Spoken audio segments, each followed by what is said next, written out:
नमस्कार, I am Shivani Singh. So friends, कैसे हैं आप सभी? मस्त होंगे होना यहाँ पे। और डियर फ्रेंड्स, जैसा आप सब जानते हैं कि हम कंटिन्यू प्रिपरेशन कर रहे हैं स्पेशल यूपी ट्रिपल एससी पेट एग्जाम 2025। और फ्रेंड्स, हिस्ट्री में है आज गुप्त वंश। ठीक है, गुप्त वंश की पहले हम थ्योरी देखेंगे, फिर लास्ट में एमसीक्यू करेंगे। क्लास यहाँ पे 6 है। इससे पहले मैंने 5 क्लास करा दी है बाय शिवानी सिंह, मेरे द्वारा ही कंटिन्यू सेशन यहाँ पर आपको कराए जा रहे हैं। ठीक है, बहुत ही बेहतरीन सेशन है। सो चलिए फिर स्टार्ट करते हैं हम आपका बिना टाइम वेस्ट किए।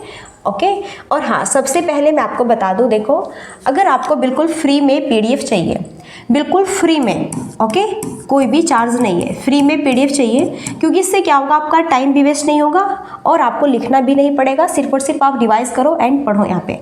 सो ये व्हाट्सएप नंबर है यहाँ पे 750589070761। ठीक है, आप यहाँ पे हमें मैसेज कर सकते हैं, मैं आपको ग्रुप में ऐड कर दूंगी। या फिर आप अगर मैसेज नहीं कर सकते, खुद भी ऐड हो सकते हैं। क्योंकि क्या होता है, आप सिर्फ और सिर्फ वीडियो को 1 या 2 बार ही वॉच कर सकते हैं। क्योंकि अगर ज़्यादा बार हम एक बार ही एक वीडियो को बार बार से वॉच करते रहेंगे तो हमारा टाइम क्या होगा, वेस्ट होगा। ओके, सो यहाँ से आप कंसेप्ट समझिए और यहाँ से फिर आप पीडीएफ लीजिए और यहाँ से फिर आप क्या करिए, अपना अभ्यास करिए।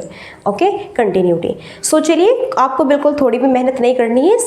सभी कुछ यहाँ पे आपको टाइपिंग वगैरह और एमसीक्यू भी साथ में, और वो भी चैप्टर वाइज, ठीक है, मिल रहे हैं। तो इतना पढ़ लीजिए, यहाँ से आपके बहुत जो है, ठीक है, बहुत कुछ यहाँ से आपको मिलेगा एग्जाम्स में। सो चलो, यहाँ पे स्क्रीन पर देखो, हम बात करेंगे गुप्त वंश के बारे में।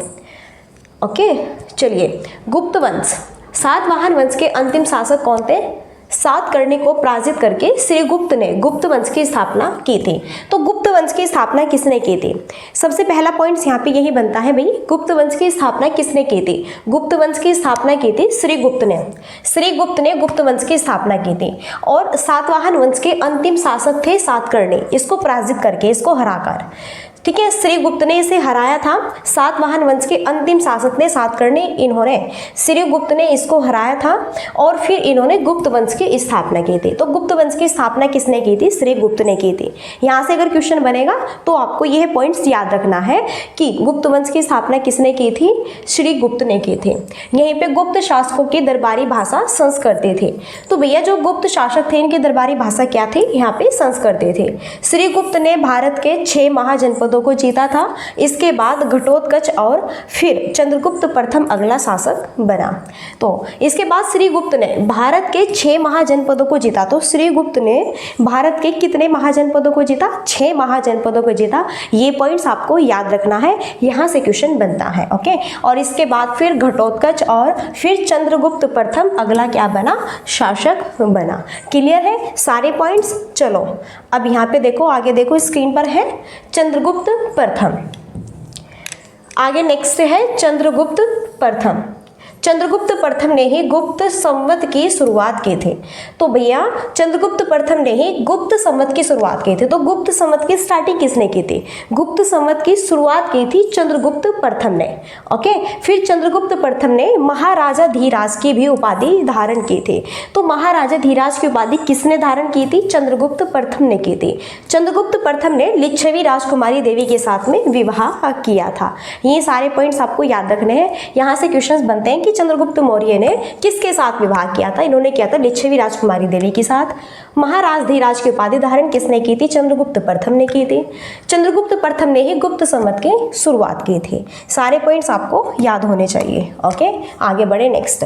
चलो, अब बात करते हैं समुद्रगुप्त की। समुद्रगुप्त लिच्छवी राजकुमारी का पुत्र था। समुद्रगुप्त लिच्छवी राजकुमारी का पुत्र था और चंद्रगुप्त प्रथम के बाद समुद्रगुप्त अगला शासक बना। तो चंद्रगुप्त प्रथम के बाद में अगला शासक कौन बना भाई? समुद्रगुप्त। अब हम बात करेंगे समुद्रगुप्त के, और समुद्रगुप्त से भी बहुत सारे क्वेश्चन बनते हैं एग्जाम में आपके। ओके, और समुद्रगुप्त कौन था? लिच्छवी राजकुमारी का पुत्र था। और फिर चंद्रगुप्त प्रथम के बाद में समुद्रगुप्त अगला क्या बना? शासक बना। फिर चलिए, यहाँ पे हम समुद्रगुप्त के बारे में अच्छे से डिटेल से पढ़ते हैं। बात करें देखो, महापराक्रमी होने के कारण समुद्रगुप्त को भारत का नेपोलियन भी कहा जाता था। क्लियर है। सो महापराक्रमी होने के कारण समुद्रगुप्त को भारत का नेपोलियन, तो यहाँ से क्वेश्चन बनता है कि भारत का नेपोलियन किसे कहा जाता था। तो बात करें भारत का नेपोलियन किसे कहा जाता था, समुद्रगुप्त को कहा जाता था। Very very very very important question यहाँ से बनेगा।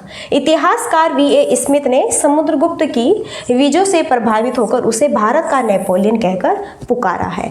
तो भारत का नेपोलियन, देखो समुद्रगुप्त को भारत का नेपोलियन कहा जाता था इतिहासकार V.A. स्मिथ ने। तो समुद्रगुप्त की विजयों से प्रभावित होकर भारत का नेपोलियन किसने कह के पुकारा था इनको, ये कहा था V.A. स्मिथ ने। किसने कहा था, V.A. स्मिथ ने। V.A. स्मिथ ने समुद्रगुप्त को भारत का नेपोलियन कहकर पुकारा था। ओके, ये जब विजय से प्रभावित हुए समुद्रगुप्त से, तब इन्होंने V.A. स्मिथ ने समुद्रगुप्त को क्या कहा था, भारत का नेपोलियन कह के पुकारा था। तो ये सारे पॉइंट्स आपको पता होने चाहिए, ठीक है। आगे देखो नेक्स्ट, समुद्रगुप्त ने अश्वमेधकर्ता, विक्रमक एवं परम भागवत की उपाधि धारण की थी। इसे कविराज भी कहा जाता है। समुद्रगुप्त ने क्या क्या भाई, समुद्रगुप्त ने अश्वमेधकर्ता, विक्रमक एवं परम भागवत की उपाधि धारण की थी और इसे ही कविराज भी कहा जाता है। फिर यहीं पे समुद्रगुप्त संगीत प्रेमी था। इसने अपने सिक्कों पर वीणा बजाती हुई देवी की मूर्ति अंकित की थी। तो भैया यहाँ पे बात करें, अपने सिक्कों पर वीणा बजाती हुई देवी की मूर्ति किसने अंकित की थी, तो उसने अपने सिक्कों पर वीणा बजाती हुई देवी की मूर्ति अंकित की थी किसने, समुद्रगुप्त ने। और समुद्रगुप्त संगीत प्रेमी था, इसे संगीत से काफ़ी लगाव था, काफ़ी प्रेम था। ओके, चलो आगे देखो नेक्स्ट, समुद्रगुप्त विष्णु का उपासक था। समुद्रगुप्त का दरबारी कवि हरिसेन था, जिसने इलाहाबाद प्रशस्ति लेख की रचना की थी। तो भाई बात करें, समुद्रगुप्त का उपासक था कौन, विष्णु। देखो समुद्रगुप्त विष्णु का उपासक था, सॉरी समुद्रगुप्त थे विष्णु के उपासक, तो विष्णु का उपासक। समुद्रगुप्त किसका उपासक था, विष्णु का उपासक था। समुद्रगुप्त का दरबारी कवि कौन था, हरिसेन था। यहाँ से क्वेश्चन बनता है, हरिसेन किसका दरबारी कवि था, समुद्रगुप्त का। समुद्रगुप्त का समुद्रगुप्त का दरबारी कवि कौन था, तो यहाँ पर हरिसेन था, जिसने इलाहाबाद प्रशस्ति लेख की रचना की। तो इलाहाबाद प्रशस्ति लेख की रचना किसने की, हरिसेन ने की। समुद्रगुप्त के बाद में चंद्रगुप्त द्वितीय अगला शासक बना। फिर भाई समुद्रगुप्त के बाद में चंद्रगुप्त द्वितीय आता है, सेकंड, प्रथम नहीं, चंद्रगुप्त द्वितीय अगला शासक बना। यहीं पे अब हम बात करेंगे चंद्रगुप्त द्वितीय की। चंद्रगुप्त द्वितीय विक्रमादित्य के नाम से फेमस है। तो यहाँ पर अगर हम बात करें चंद्रगुप्त द्वितीय की, तो ये कौन है, चंद्रगुप्त द्वितीय विक्रमादित्य के नाम से बहुत ज़्यादा फेमस है। ओके, आगे देखो, शंखों पर विजय के उपरांत ही चंद्रगुप्त द्वितीय ने विक्रमादित्य की उपाधि धारण की थी। चंद्रगुप्त द्वितीय के शासनकाल में चीनी बौद्ध यात्री फायान भारत आया। तो चंद्रगुप्त द्वितीय के शासनकाल में चीनी बौद्ध यात्री कौन, फायान भारत आया। किसके शासनकाल में, चंद्रगुप्त द्वितीय के। यहाँ से क्वेश्चन बनता है हिस्ट्री में हर बार, कहीं से भी, ओके, कोई सा भी एग्जाम हो, जिस भी एग्जाम में हिस्ट्री पूछी जाती है, वहीं से आपका ये क्वेश्चन बनता है। फायान जो कि चीनी बौद्ध यात्री था, यह भारत किसके शासनकाल में आया था, ये आया था चंद्रगुप्त द्वितीय सेकंड के शासनकाल में। ये पॉइंट्स आप सरासर याद रखें। भारत के इतिहास में सबसे पहले चांदी के सिक्के इसी ने चलाए थे। तो चांदी के सिक्के सबसे पहले किसने चलाए थे, ये भाई फायान ने चलाए थे। किसने चलाए थे, फायान ने ही। भारत में ये चीनी बौद्ध यात्री था, लेकिन भारत में सबसे पहले सोने के सिक्के चांदी के सिक्के फायान ने ही चलाए थे। ओके, सारी चीज़ें क्लियर हैं। आगे नेक्स्ट देखो, चंद्रगुप्त द्वितीय के दरबार में नवरत्न थे। तो चंद्रगुप्त द्वितीय के दरबार में नवरत्न कौन कौन से थे, नवरत्न कालिदास और शपणक और धन्वंतरी चिकित्सक था, और अमर सिंह और शंकु और बेताल भट्ट और घटकर्पक और वराहमिहिर जो कि खगोल विज्ञानी थे, और वर्रिचु। आर्यभट्ट ने आर्यभट्टियम एवं सूर्य सिद्धांत नामक ग्रंथ लिखे थे। आर्यभट्ट प्रसिद्ध गणितज्ञ थे। तो आर्यभट्ट बहुत ही फेमस क्या थे, गणितज्ञ थे। तो भैया आर्यभट्ट बहुत ही फेमस क्या थे, गणितज्ञ थे। ये भी पॉइंट्स आप याद रखें। क्लियर है सारी चीज़ें, ओके, कोई भी इशूज क्रिएट नहीं होना चाहिए। आगे बढ़े, नेक्स्ट देखो, फिर बात करते हैं कालिदास। कालिदास ने मेघदूतम और कुमार संभव की रचना की थी। यहाँ से बहुत इंपॉर्टेंट पॉइंट्स और बहुत इंपॉर्टेंट क्वेश्चन बनता है कि मेघदूतम और कुमार संभव की रचना किसने की थी, तो ये की थी कालिदास ने। या फिर कालिदास की रचना कौन कौन सी है, मेघदूतम में और कुमार संभव में। फिर गुप्त काल में विष्णु शर्मा द्वारा लिखित पंचतंत्र को संसार का सबसे प्रचलित ग्रंथ माना जाता है।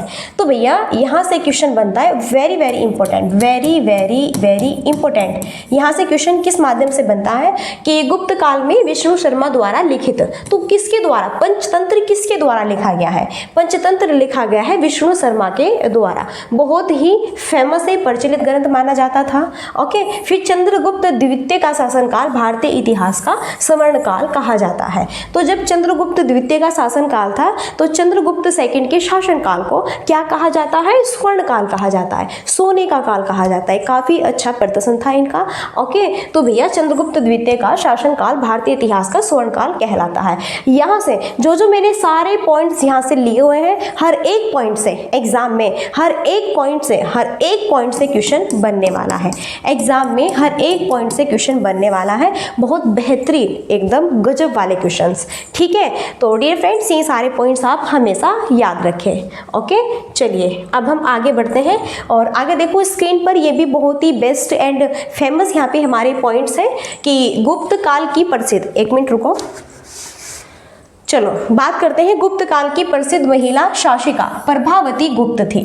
तो गुप्त काल की बहुत ही फेमस महिला शासिका कौन थी, प्रभावती गुप्त थी। ये भी आप पॉइंट्स याद रखें। ओके, फिर है प्रभावती गुप्त। देखो यहाँ पे प्रभावती गुप्त गुप्त वंश के शासक चंद्रगुप्त द्वितीय की पुत्री थी और इनका विवाह वाकाटक वंश के शासक रुद्रसेन द्वितीय से हुआ था। तो गुप्त काल की बहुत ही फेमस महिला शासिका कौन थी, प्रभावती गुप्त थी। प्रभावती गुप्त गुप्त वंश के शासक चंद्रगुप्त द्वितीय की पुत्री थी। कौन थी भैया प्रभावती गुप्त, ये चंद्रगुप्त द्वितीय की पुत्री थी और इनका विवाह वाकाटक वंश के शासक रुद्रसेन द्वितीय के साथ में हुआ था। यहीं पे चंद्रगुप्त द्वितीय के बाद में कुमार गुप्त का शासक बना। अब यहाँ पे हमने चंद्रगुप्त द्वितीय से जो भी क्वेश्चन बन सकते हैं वह सारे हमने पॉइंट टू पॉइंट आपको बताए हैं। अब यहाँ पे हम बात करेंगे कुमार गुप्त की। फिर नेक्स्ट शासन बनता है कुमार गुप्त। ओके, ऐसे सीरियल वाइज एकदम कितना मजा आ रहा है ना पढ़ने में, सारी चीजें एकदम सीरियल वाइज है और बेस्ट टू बेस्ट है और हर एक पॉइंट से क्वेश्चन अब से पहले हर एग्जाम में बने हैं। फिर बात करेंगे कुमार गुप्त। नालंदा विश्वविद्यालय की स्थापना कुमार गुप्त ने ही की थी। तो नालंदा विश्वविद्यालय यह तो आपने सुना है, बहुत ही फेमस है, भारत का सबसे पुराना, सबसे ओल्ड और सबसे फेमस और सबसे बेहतरीन शिक्षा यहाँ पे प्रोवाइड की जाती थी, तक्षशिला, नालंदा। ओके, तो नालंदा विश्वविद्यालय की स्थापना किसने की थी, कुमार गुप्त ने ही की थी। इसके बाद में स्कंदगुप्त अगला शासक बना। तो कुमार गुप्त से यही इंपॉर्टेंट पॉइंट्स बनता है नालंदा विश्वविद्यालय से रिलेटेड। फिर बात करते हैं स्कंदगुप्त की। स्कंदगुप्त ने सबसे ज्यादा कृत्रिम झीलों का निर्माण कराया था। स्कंदगुप्त के शासनकाल में ही हुणों का भी आक्रमण शुरू हो गया था। तो हुणों का आक्रमण किसके शासनकाल में शुरू हुआ था, ये हुआ था स्कंदगुप्त के। स्कंदगुप्त के शासनकाल में ही हुणों का क्या हुआ था, आक्रमण शुरू हो गया था। स्कंदगुप्त ने सबसे ज्यादा कृत्रिम झीलों का क्या कराया था, निर्माण कराया था। सारी चीजें क्लियर है। स्कंदगुप्त के शासनकाल में ही हुणों का आक्रमण भी क्या हो गया था, शुरू हो गया था। क्लियर है सारी चीजें, पॉइंट टू पॉइंट।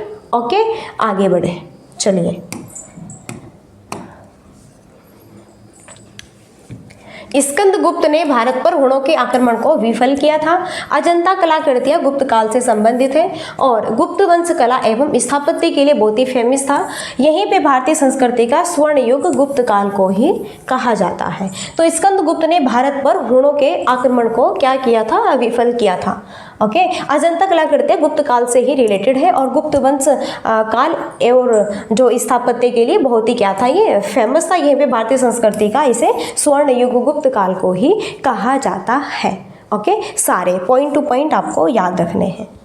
ओके, चलिए। सो यहाँ पे हमारे जो है थ्योरी जो यहाँ पे है हमारी गुप्त वंश की वह फिनिश हो जाती है। आई होप आपको सारे पॉइंट्स याद हो गए होंगे। अगर याद नहीं हुए तो टेंशन ना लो, बिल्कुल आपको यह हुबहू पॉइंट टू पॉइंट ऐसे ही लिखा हुआ आपको पीडीएफ के थ्रू प्रोवाइड कर दिया जाएगा। अगर आपको पीडीएफ चाहिए तो आप जो है ज्वाइन कर सकते हैं पीडीएफ के लिए। ओके, चलिए अब हम यहाँ पे आपका बिना टाइम वेस्ट किए और अभी स्टार्ट करते हैं अपने एमसीक्यू। वह गुप्त शासक जिसने सबसे पहले सिक्के जारी किए। तो who was the first Gupta ruler to issue coins. Samudragupta है, चंद्रगुप्त प्रथम है, द्वितीय है या फिर कुमारगुप्त है। तो वह गुप्त शासक कौन था जिसने सबसे पहले सिक्के जारी किए थे? तो वह है आपका कौन? चंद्रगुप्त प्रथम। कौन था? चंद्रगुप्त प्रथम, जिसने सबसे पहले सिक्के जारी किए थे। और चांदी के सिक्के किसने जारी किए थे भारत में? जो आपका चीनी बौद्ध यात्री आया था फायान, यस, उसने किए थे। ओके, सारी चीज़ें पॉइंट टू पॉइंट आपकी याद होनी चाहिए। क्लियर है? नेक्स्ट, रजत सिक्के जारी करने वाला प्रथम गुप्त शासक कौन था? तो रजत सिक्के जारी करने वाला प्रथम गुप्त शासक कौन था? तो यहाँ पर थे वो चंद्रगुप्त द्वितीय। अब बात कर रहे हैं सेकंड की, ठीक है, चंद्रगुप्त द्वितीय। चलिए, अच्छा, भारत का नेपोलियन किसे कहा जाता है? मैंने आपको बताया था, क्या प्रथम को है समुद्रगुप्त या फिर द्वितीय या फिर हर्षवर्धन? तो भारत का नेपोलियन के नाम से किसे जाना जाता है? तो भैया यहीं पे भारत को नेपोलियन के नाम से जाना जाता है समुद्रगुप्त को। A.V. स्मिथ के अनुसार ये काफ़ी प्रभावित हुए थे इनसे, ओके, तब इन्होंने इन्हें क्या कहा था? भारत का नेपोलियन के नाम से इन्हें जाना था। क्लियर है? आगे बढ़े, चलिए। शक विजेता के नाम से किसे जाना जाता है? समुद्रगुप्त है या फिर चंद्रगुप्त प्रथम है या फिर सेकंड है या फिर स्कंदगुप्त है? तो यहाँ पर चंद्रगुप्त द्वितीय राइट आंसर हो जाएगा। ओके, चलो नेक्स्ट देखो, और स्क्रीन पर 5 क्वेश्चन है, काफ़ी बेस्ट क्वेश्चन यहाँ पे रहता है। वे गुप्त शासक जिन्होंने हुणों पर विजय प्राप्त की। समुद्रगुप्त है, चंद्रगुप्त द्वितीय है, कुमारगुप्त है या फिर स्कंदगुप्त है? तो राइट आंसर क्या है यहाँ पे? वे गुप्त शासक जिन्होंने हुणों पर विजय प्राप्त की। किस पर? हुणों पर। सो यहाँ पर राइट होगा क्या? स्कंदगुप्त। ओके, डी ऑप्शन यहाँ पे राइट हो जाएगा। आगे चलते हैं नेक्स्ट, और स्क्रीन पर काफ़ी बेस्ट क्वेश्चन है आपका। गुप्त स्वर्ण मुद्रा को कहा जाता था। तो जो गुप्त स्वर्ण मुद्रा थी उसे क्या कहा जाता था? मोहर या फिर रुपये, दिनार या फिर टंका? तो गुप्त स्वर्ण मुद्रा को क्या कहा जाता था? इसे कहा जाता था दिनार। क्या कहा जाता था? दिनार कहा जाता था। देखो, कुछ ऐसे भी क्वेश्चन इंक्लूड है जो कि हमने थ्योरी से नहीं कराए हैं, वो हम क्वेश्चन में आपको, ठीक है, इंक्लूड करा देंगे, जिससे कि पॉइंट टू पॉइंट सारी चीज़ें जो रह भी जाती है 1-2 पॉइंट, वो आपकी क्लियर हो जाएगी क्वेश्चन से। सती प्रथा का प्रथम अभिलेख साक्ष्य प्राप्त हुआ है प्रयाग अभिलेख में, अजंता अभिलेख में, एरन अभिलेख में या फिर मेहरौली लौह स्तंभ में? तो सती प्रथा का प्रथम अभिलेख साक्ष्य प्राप्त कहाँ से हुआ है? तो ये हुआ है एरन अभिलेख से। कहाँ से हुआ है भाई? ये हुआ है आपका एरन अभिलेख से। सारे पॉइंट टू पॉइंट आपको याद रखने हैं। ओके, आगे बढ़ते हैं, और नेक्स्ट देखो स्क्रीन पर, सारनाथ की भूमि स्पर्श मुद्रा वाली बुद्ध प्रतिमा कालांकित है। मौर्य काल की, कुषाण काल की, गुप्त काल की या फिर मुगल काल की? सारनाथ की भूमि स्पर्श मुद्रा वाली बुद्ध प्रतिमा कालांकित है, ये थ्योरी में मैंने बताया है, और ये है गुप्त काल, गुप्त वंश, गुप्त काल ही तो पढ़ रहे हैं हम। ओके, सो फिर यहाँ पे मुगल, कुषाण, मौर्य, इसकी तो बात ही नहीं होगी। होगी कि होगी? नहीं होगी ना। चलिए नेक्स्ट 9, प्राचीन भारत में वह वंश जिसके शासनकाल को स्वर्ण युग भी कहा जाता है। तो प्राचीन भारत में वह वंश जिसके शासनकाल को स्वर्ण युग भी कहा जाता है, मौर्य वंश है, कुषाण वंश है, गुप्त वंश है या फिर नंद वंश है? तो प्राचीन भारत में वह वंश जिसके शासनकाल को स्वर्ण युग भी कहा जाता है, और वह हो जाएगा यहाँ पे आपका क्या? गुप्त वंश। ओके, चलो आगे देखो, और स्क्रीन पर 10 क्वेश्चन है, और काफ़ी बेहतरीन क्वेश्चन यहाँ पे रहता है। वह राजवंश जो हुणों के आक्रमण से अत्यंत विचलित हुआ। मौर्य वंश, गुप्त वंश, सातवाहन वंश और चोल वंश है। तो वह राजवंश जो हुणों के आक्रमण से अत्यंत विचलित हुआ, तो वह है यहाँ पे आपका गुप्त वंश। ठीक है, गुप्त वंश हुणों के आक्रमण से काफ़ी विचलित हुआ, काफ़ी परेशान हुआ। नेक्स्ट, और स्क्रीन पर आपका 11 क्वेश्चन है, और काफ़ी बेहतरीन एकदम मस्त क्वेश्चन है। भाग और बलि थे। भाग और बलि क्या थे? व्यापारिक कर थे, सैनिक संघ थे, राजस्व के स्रोत थे या फिर धार्मिक अनुष्ठान थे?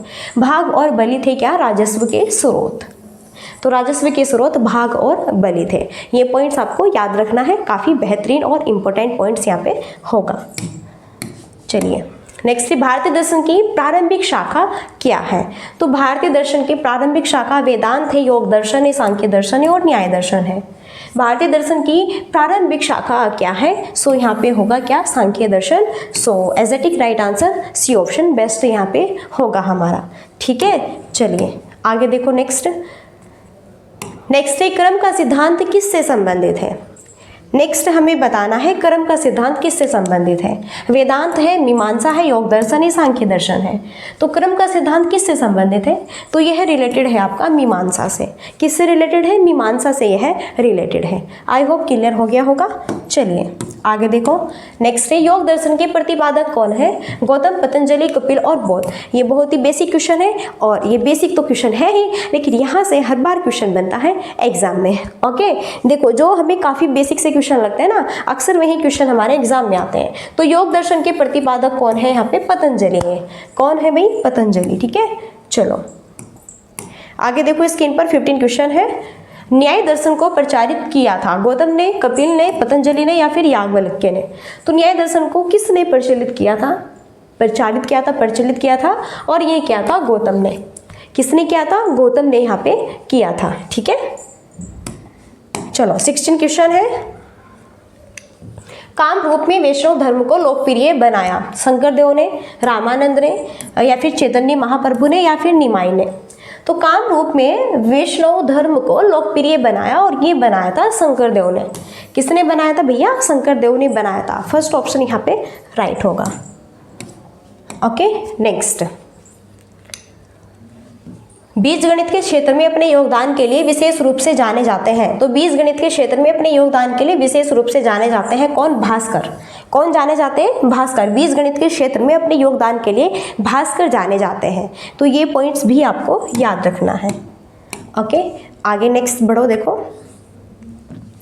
कालिदास द्वारा रचित मालविकाग्निमित्रम नामक ग्रंथ का नायक था, कौन था, और ये था अग्निमित्र। और ये काफ़ी बेहतरीन क्वेश्चन है, very very very very important question यहाँ पर होगा आपका। ठीक है, चलिए नेक्स्ट है गुप्त काल में उत्तर भारतीय व्यापार संचालित होता था। तो भैया गुप्त काल में उत्तर भारतीय व्यापार संचालित होता था। मछलीपट्टनम है, ताम्रलिप्ति बंदरगाह है, सिंगापुर है, या फिर कांची है। गुप्त काल में उत्तर भारतीय व्यापार संचालित होता था, और यहाँ पे राइट आंसर होगा क्या, ताम्रलिप्ति बंदरगाह। ओके, चलो next 20 question and last question है। वह गुप्त शासक जिसको गुप्त शासकों में पहली बार अभिलेख जारी करने का दायित्व दिया जाता है। कौन थे, चंद्रगुप्त प्रथम है, समुद्रगुप्त है, चंद्रगुप्त सेकंड है, या फिर कुमारगुप्त है। तो वह गुप्त शासक जिसको गुप्त शासकों में पहली बार अभिलेख जारी करने का दायित्व दिया जाता है, और यहाँ पे राइट आंसर होगा क्या, समुद्रगुप्त है। कौन है भैया, समुद्रगुप्त है। ओके, सो राइट आंसर बी होगा। आई होप सारे क्वेश्चंस एंड थ्योरी आपको बेस्ट यहाँ पे लगी होगी। बताइए आपको क्लास ये कैसी लगी है। आई होप क्लास अच्छी लगी होगी। ओके, आशा करते हैं। और अगर कोई भी आपको इश्यूज हुआ या फिर कोई भी प्रॉब्लम्स हो, बिल्कुल आप नीचे कमेंट बॉक्स में हमें बता सकते हैं। तो डियर फ्रेंड्स, अब आपको क्या करना है, लास्ट यही, अगर सेशन अच्छा लगता है तो like and share and subscribe. तो इतनी मेहनत के लिए, इतनी बेस्ट थ्योरी, इतने बेहतरीन क्वेश्चन के लिए एक थम्स अप एंड एक सब्सक्राइब तो बनता ही है। तो चलिए डियर फ्रेंड्स, अब यहीं पर हम देते हैं अपनी वाणी को विराम, और PDF के लिए हमें मैसेज कर सकते हैं, व्हाट्सएप ग्रुप में ऐड हो सकते हैं, जिससे कि आप बिल्कुल हूबहू यह PDF आपको प्रोवाइड कर दी जाएगी विद क्वेश्चन प्लस आंसर और प्लस यहाँ पे जो है थ्योरी। ठीक है, तो चलिए फिर मिलते हैं नेक्स्ट सेशन में, और तब तक के लिए thanks for watching, keep studying, bye bye, take care, जय हिंद, जय भारत, नमस्कार।